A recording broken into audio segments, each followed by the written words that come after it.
ازيكم عاملين ايه؟ يا رب تكونوا بخير. معاكم دكتورة وسام مصطفى، اخصائية الامراض الجلدية وتجميل البشرة. هنتكلم النهاردة عن مشكلة المسام الواسعة. مشكلة المسام الواسعة من اكتر المشاكل اللي بتقابل اصحاب البشرة الدهنية والبشرة المختلطة المايلة للدهنية. طيب ازاي نتعامل معاها او ازاي نحاول نحلها؟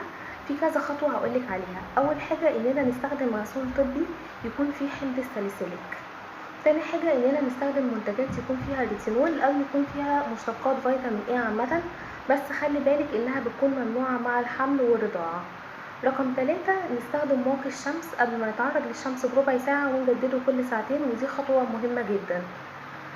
اهم حاجة برضو ان احنا نتجنب ان احنا نعمل اي سكراب للبشرة طول ما بشرتنا فيها حبوب ملتهبة، واول ما تظهر لنا الحبوب لازم نعالجها وما نلعبش فيها ابدا، لان ده هيسيب لنا حفر بعد كده.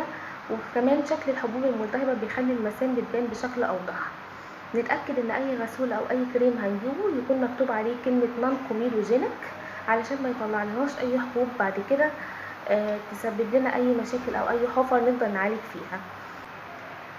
لو عجبك الفيديو ده ما تنسيش تعملي لي لايك وتعملي سبسكرايب للقناة عشان يوصلك كل جديد، واكتبي لي تحت في التعليقات لو عندك اي استفسار.